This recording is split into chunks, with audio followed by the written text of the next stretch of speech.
और डैड की वजह से। अल्लाह का शुक्र सर्जरी कामयाब हुई। अभी भी इतने उदास। एक फैमिली पिक्चर लेते हैं। बना हेलो फ्रेंड, ड्रामा सीरियल तकब्बुर आखिर अपने ख़िताम को पहुंच चुका है। हमारी प्रिडिक्शन भी यही थी कि ड्रामे का एंड हैप्पी होगा और आरेज बच जाएगा। आरेज तो अपने ब्रेन ट्यूमर का सुनने के बाद बिल्कुल मायूस हो चुका था कि अब इसकी ज़िंदगी के सिर्फ चंद दिन ही बाकी रह गए हैं।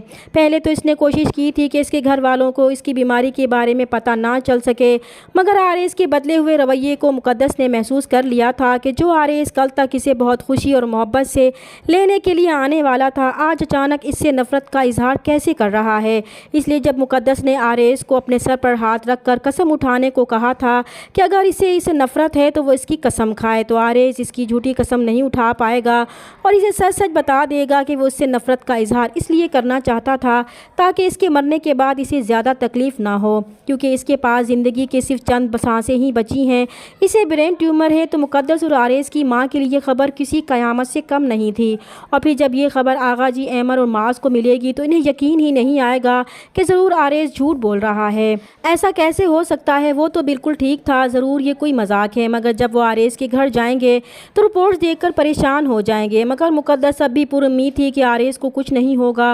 वो आरेज को तसल्ली देगी तो आरेज इसे साफ साफ कह देगा कि अब वो किसी की झूठी तसल्ली से बहलने वाला नहीं है। वो इस हकीकत को तस्लीम कर चुका है, शायद इसकी ज़िंदगी इतनी ही लिखी थी। मगर माज के इसरार पर वो दोबारा किसी अच्छे डॉक्टर को दिखाने के लिए राज़ी हो गया था। मुक़द्दस दिन रात अल्लाह ताला से आरेज के लिए दुआ मांगेगी कि इसकी सेहतयाबी का कोई रास्ता निकल आए।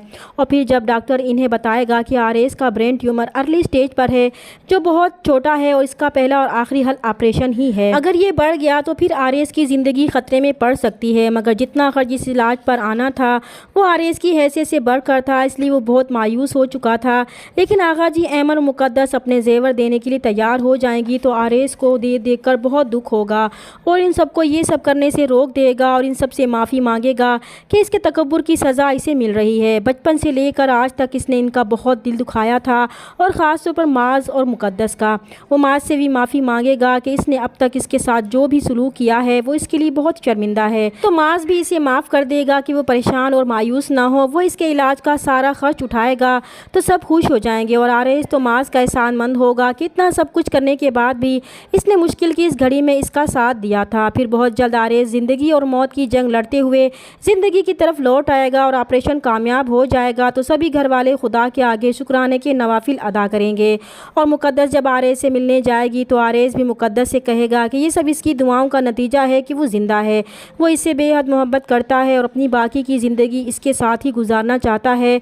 तो मुक़द्दस भी इसे कहेगी कि इसे पूरा यकीन था कि खुदा इसकी दुआ ज़रूर सुनेगा। और फिर सब घर वाले भी वहाँ आ जाएंगे और फिर माज पूरी फैमिली की एक यादगार तस्वीर बनाएगा और इस तरह इस ड्रामे की हैप्पी एंडिंग होगी। चैनल पर नए हैं तो प्लीज़ चैनल को सब्सक्राइब कर दें। मिलते हैं नेक्स्ट वीडियो में, तब तक के लिए अल्लाह हाफ़िज़।